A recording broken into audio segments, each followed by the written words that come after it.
सतनाम बंदगी साहिब, सतनाम बंदगी साहिब। सत्य पुरुष कबीर कहते हैं, अविचल नगरी अपार है,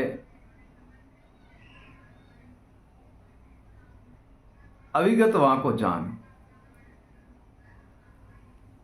अविचल नगरी अपार है, अविगत वहां को जान।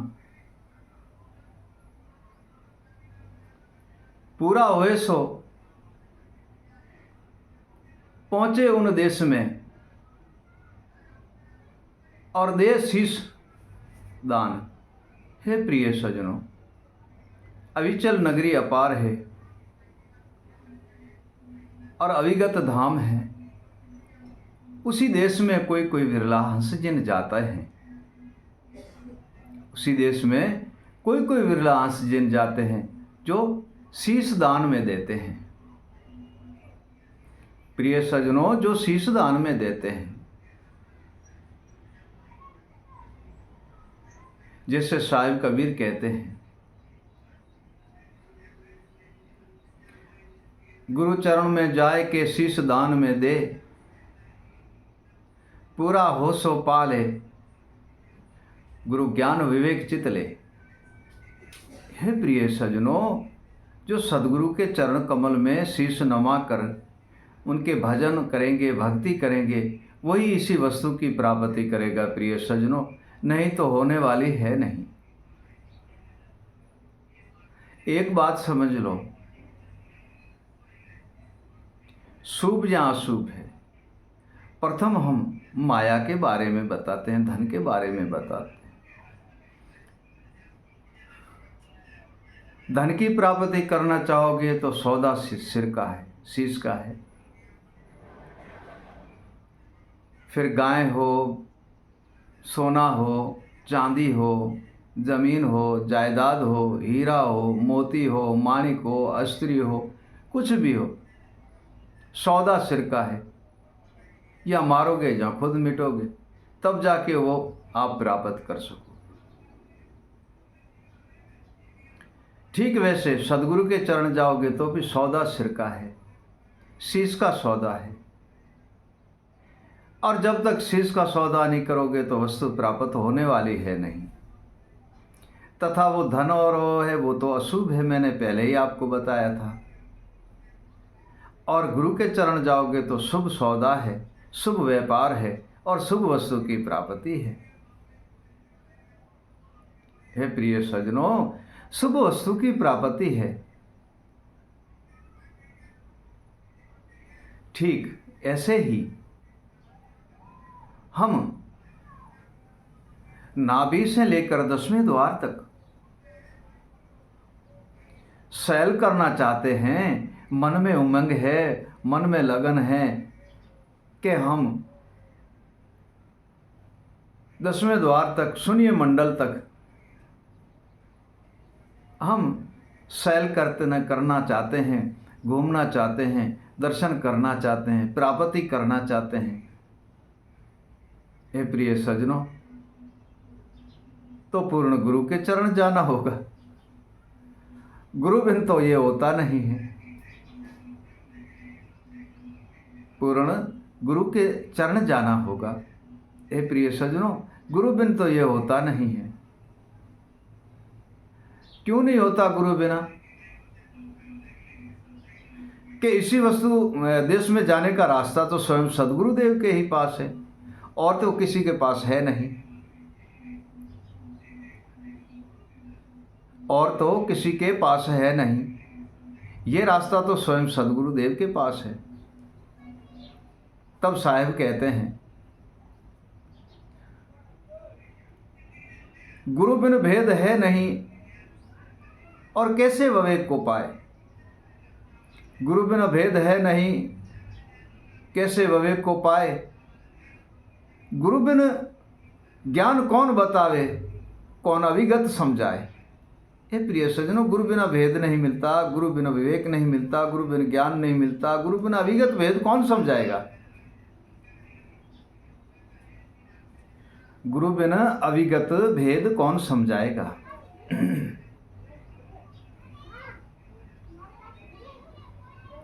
जैसे साहिब कबीर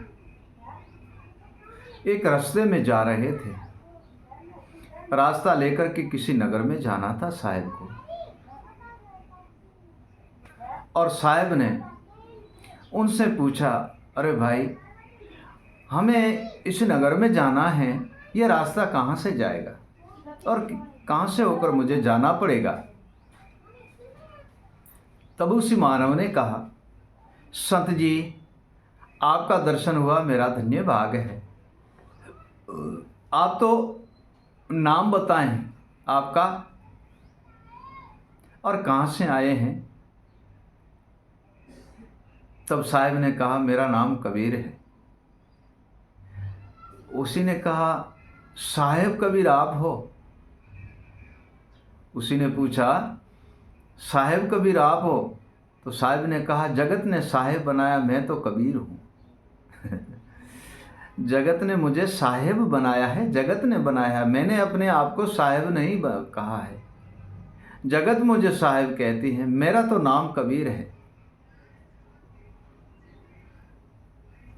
तो उसी ने कहा, साहिब जी, आपने सब वस्तु को जान लिया है और मैंने सुना है आपने ईश्वर को और ईश्वर की रचना को और ईश्वर की माया को जान लिया है, आपको नगर का पता नहीं है।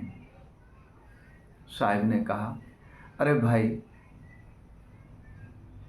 हम संसार में घूमते हैं तथा हम किसी गांव का नाम याद रखें, मैंने इसी कारण आपसे पूछ लिया है।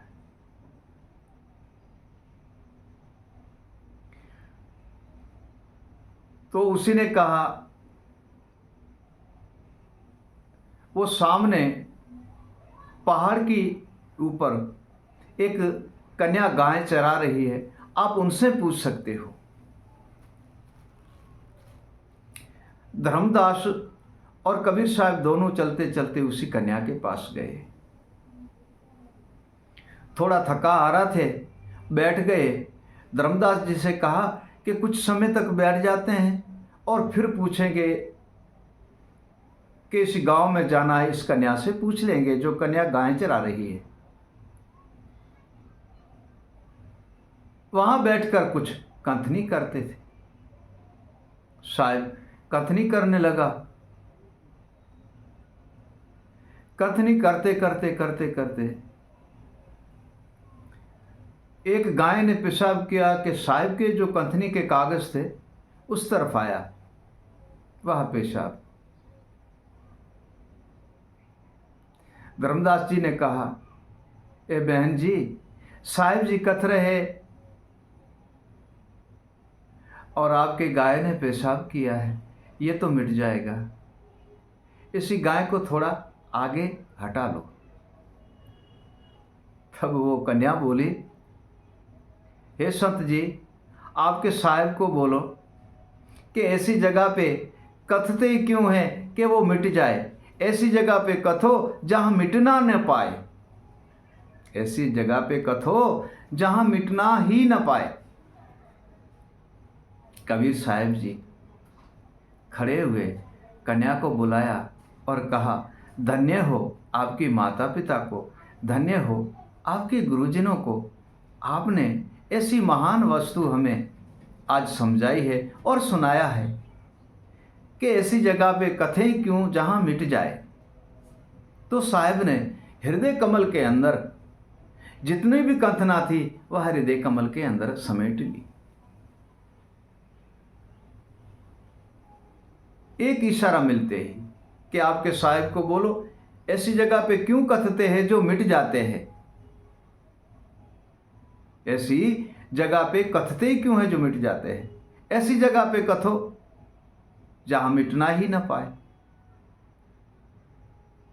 तब उस कन्या से पूछा, बेटा, साहिब ने कहा, बेटा मुझे बताओ कि काशी नगर के अंदर जगन चल रहा है, हमें उसी जगन में जाना है और वो कहाँ है। तब कन्या ने रास्ता बताया। ये तो एक उदाहरण है, तथा हम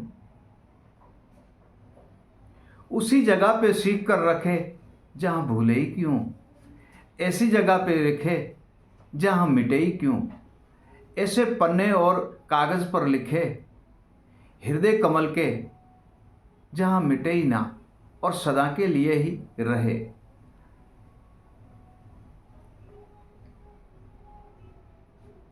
भक्ति वह चीज़ है, स्मरण वह चीज़ है, भजन वह चीज़ है कि आपको पल पल ही चेताते रहते हैं, चेताते ही रहते हैं, अशुभ कर्मों से हटाते ही रहते हैं। आपको अशुभ कर्म कुछ कर ही नहीं सकता है। प्रिय सज्जनों, अशुभ कर्म आपको कुछ कर ही नहीं सकते हैं। आप शुभ कर्मों की प्राप्ति कर लोगे तो अशुभ आपको क्या कर सकता है? अशुभ आपको कुछ भी नहीं कर सकता है, क्योंकि आप तो अशुभ में लीन हो, तो शुभ कुछ भी नहीं करेगा, और जब शुभ में लीन हो गए तो अशुभ कुछ भी नहीं कर सकता। कबीर साहब कहते हैं ना कि कर्म है दो प्रकार के ताका न्यारा भाग, एक शुभ और एक अशुभ, ये दो कर्म है। कर्म है दो प्रकार के ताके न्यारा भाग, अशुभ कर्म को त्याग दे और शुभ कर्म संग लाग। तो अशुभ जो वस्तु है वो तो अशुभ ही है, और शुभ है वो तो शुभ ही है।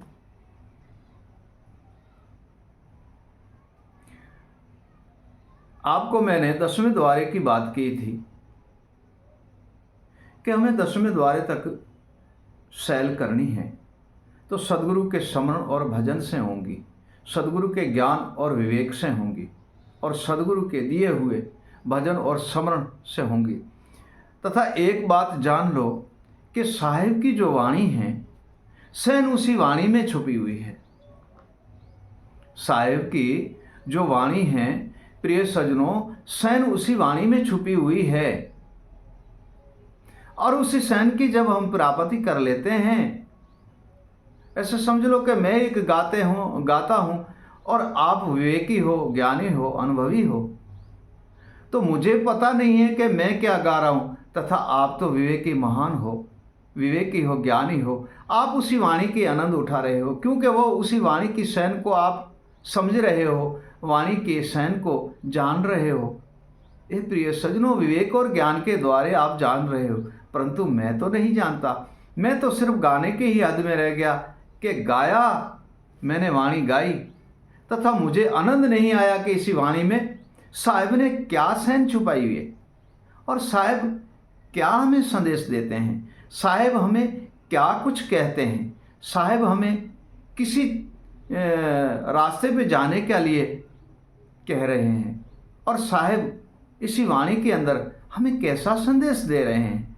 ये तो विवेकी महान पुरुष को ही, जाननहार को ही पता है। मैंने गाई, अब मुझे क्या पता कि इसी वाणी में क्या छुपा हुआ है, और वाणी क्या सहन लाई है, वाणी क्या संदेश लाई है। प्रिय सज्जनों, तब कहते हैं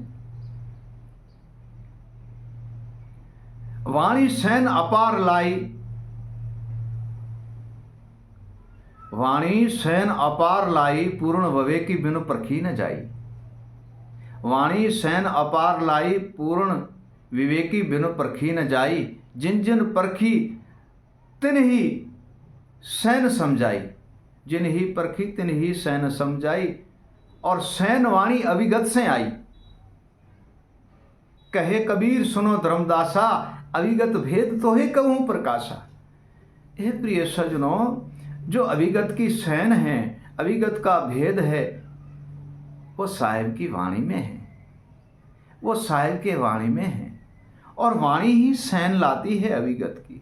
अविगत का भेद वाणी ही लाती है। जो वाणी को नहीं समझते हैं, वाणी को गाने के हद तक रखते हैं, और कोई सुनने वाला सिर्फ सुनने के हद तक रखते हैं, तो ना गाने वाले को प्राप्ति है और ना ही सुनने वाले की प्राप्ति है। और जब तक ये वाणी विवेकी के हाथ में न जाए, तब तक दोनों को ही आनंद आने वाला है नहीं, ना सुनने वाले को और ना ही गाने वाले को। आप जैसा कोई महान पुरुष संत है, वह बैठा विवेक के द्वारा उसका अर्थात करके उसकी सहन को बाहर निकालते हैं, तब जाके पता चलता है कि इसी वाणी में तो बहुत कुछ छुपा हुआ है, इसी वाणी में तो बहुत कुछ रखा हुआ है, इसी वाणी में तो बहुत कुछ प्रकाशित बात है, इसी वाणी में तो बहुत कुछ ज्ञाता और विवेकी अनुभवी बात है। तब जाके पता चलता है।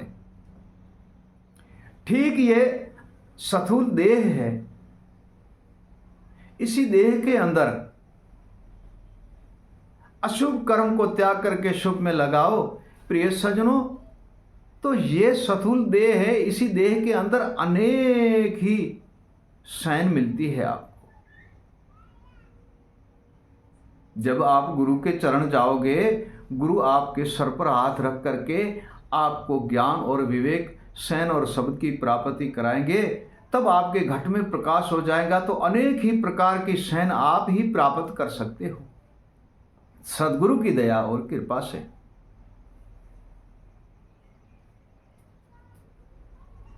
साहिब एक भजन में कहते हैं ना, साहिब कहते हैं एक वाणी में,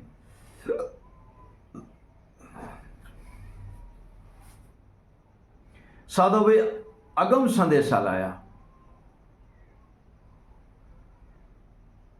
साहिब कहते हैं एक वाणी में, साधो भी अगम संदेशा लाया, अविगत अविचल है अपरंपारा, भिन्न भिन्न सदगुरु कहे समझाया, साधो भाई अगम संदेशा लाया।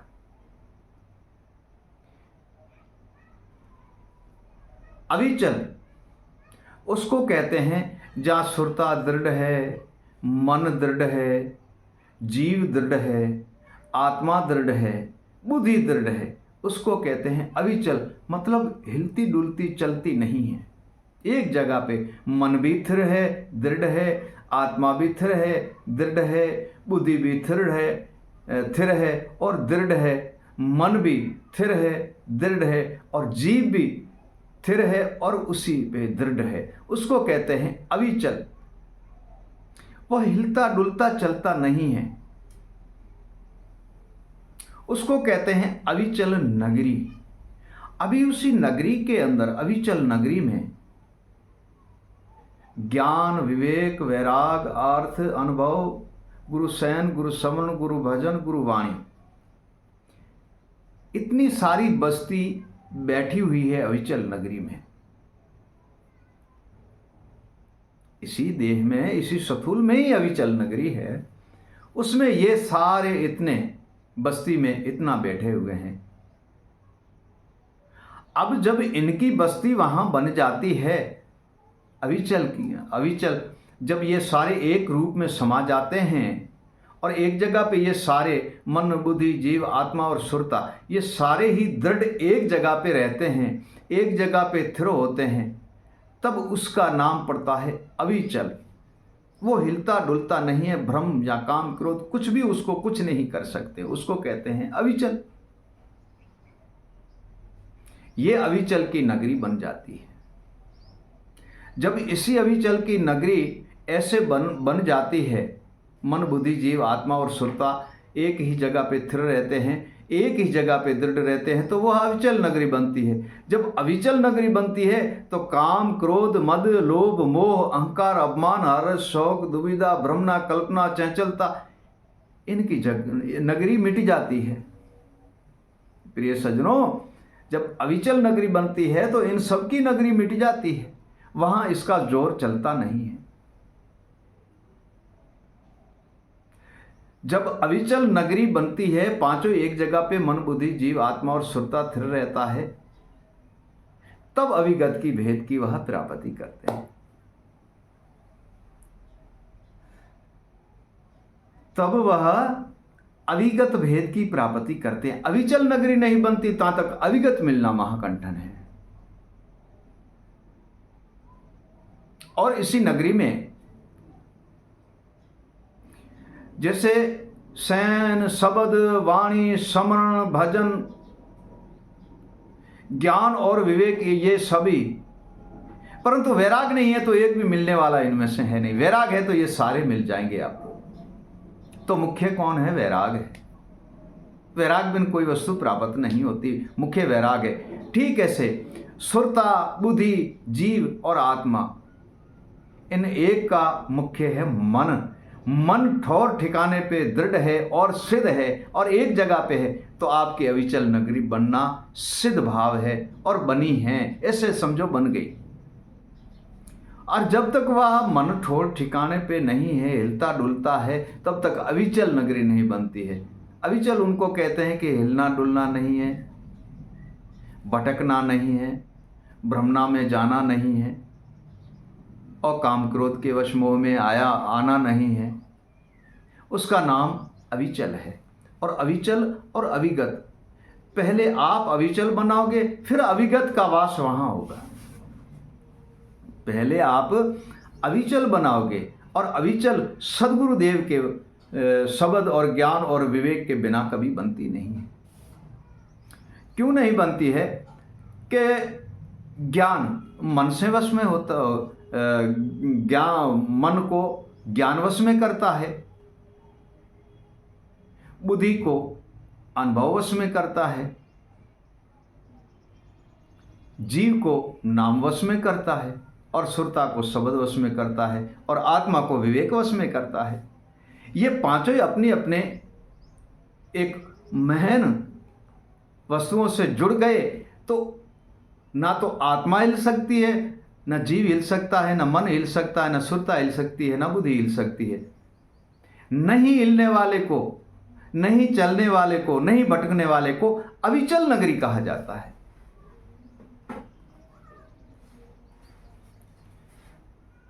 प्रिय सज्जनों, उनको अविचल नगरी कहा जाता है और वही उसी अविचल नगरी में बैठ करके और अपने अपने भाव प्रकाश से ज्ञान और विवेक, सार और शब्द, सैन और समरण, भजन और वाणी से अविचल में अविगत की प्राप्ति कर लेते हैं। अविचल में अविगत की प्राप्ति कर लेते हैं। ये भेद आत्मा चिन्हने का नहीं है, ये अविगत को पाने का भेद है। आत्मा तो विवेक के द्वारा जाग जाती है। मन, बुद्धि, जीव, आत्मा और सुरता इकट्ठे होते, उसका नाम अविचल है। आत्मा को तो एक विवेक चिन्हता है, भाई आत्मा तत्व को चिन्ह लो और परमात्मा का दर्शन कर लो। ये वो बात नहीं है, परम तत्व की बात नहीं है, ये अविगत की बात है। प्रिय सज्जनों, यह अविगत की बात है। जब ये पांचों साथ में रहेंगे, ज्ञान, विवेक, वैराग, अनुभव और नाम, शब्द, ये एक जगह पे रहेंगे पांचों, तो मन, बुद्धि, जीव, आत्मा और सुरता, ये दसों ही साथ रहेंगे। मन, बुद्धि, जीव, आत्मा और सुरता, ज्ञान, विवेक, गुरु नाम, शब्द, ये पांचों साथ में रहेंगे। क्यों? कि इनका फिर एक एक का एक संबंध बन जाता है, एक इनका गढ़ बन जाता है, इनका किला बन जाता है। एक दूसरे को बल की प्राप्ति होती है। आत्मा को विवेक की बल की प्राप्ति होती है, मन को ज्ञान के बल की प्राप्ति होती है, सुरता को शब्द के बल की प्राप्ति होती है, जीव को नाम के बल की प्राप्ति होती है और बुद्धि को अनुभव के बल की प्राप्ति। हे प्रिय सज्जनों, इन सबको जब प्राप्ति होती है ना इसी बल की, ये पांचों को पांच बल मिलते हैं, पांच एक अपर बल शक्तियां मिलती है ना, तब इनका गढ़ बन जाता है, किला बन जाता है। उसको कहते हैं अविचल, क्योंकि वो हिलता डुलता नहीं है, चलता नहीं है, वो भटकता नहीं है। और जब ये अविचल बनता है तब अविगत को वहां आना पड़ता है और अविगत का दर्शन वहां होता है अविचल में। इनमें सुरता भटक गई तो भी अविगत का दर्शन नहीं, मन भटका हुआ तो फिर तो होगा ही नहीं। बुद्धि भटकी हुई तो भी नहीं हो सकता है, जी भटका हुआ तो भी नहीं हो सकता, सोई आत्मा नहीं जागती है तो भी कुछ भी नहीं हो सकता है। ठीक ये सारे दसों ही साथ रहेंगे तब वह अविचल नगरी बनेगी। तब साहब कहते हैं 11 कला अविचल की, 10 कला अविगत की, अविचल की 11वीं अविगत जान। 10 कला अविचल की 11वीं अविगत जान, वो सतपुरुष से लीन करे कहे कबीर प्रमाण। ये 10 ही जो कलाएं हैं, ये 10 ही एक हदें हैं, वो अविचल नगरी की है। तब जाके अविचल नगरी बनती है, 10 साथ रहे तब मन बुद्धि जीव आत्मा, मन बुद्धि जीव आत्मा और सुरता। 5 ज्ञान विवेक नाम शब्द और अनुभव, ये साथ में रहते हैं पांचों, तब जाके इनका अविचल किला बनता है। और जब अविचल किला बनता है तब अविगत का वहाँ वास होता है, तब अविगत का वास होता है। क्यों कि वहाँ अस्त नहीं है, सत है। अस्त मिट जाता है और सत निर्भय हो जाता है और दृढ़ एकता पे होता है। तब जाके दर्शन होता है अविगत का। जब अविगत का दर्शन होता है तो सर्वे बंधन से मुक्त होके और अविगत पुरुष में लीन हो जाते हैं। अविगत में लीन हो जाते हैं तब सारी हदें मिट जाती है। वहाँ ना मन है, ना बुद्धि है, ना जीव है, ना आत्मा है, ना सुरता है, और ना ज्ञान है, ना विवेक है, और ना भजन है, ना स्मरण है, ना सुख है, ना दुख है, ना चंदा है, ना सूरज है, ना दिन है, ना रहन है, कुछ भी नहीं है। अविगत में लीन होने के पास ना शिष्य है, ना गुरु है, सिर्फ एक ही अविगत पुरुष रह जाता है। सर्वे बंधन से मुक्त होके उनमें समा जाता है। सतनाम बंदगी साहिब, सतनाम बंदगी साहिब, सतनाम बंदगी साहिब।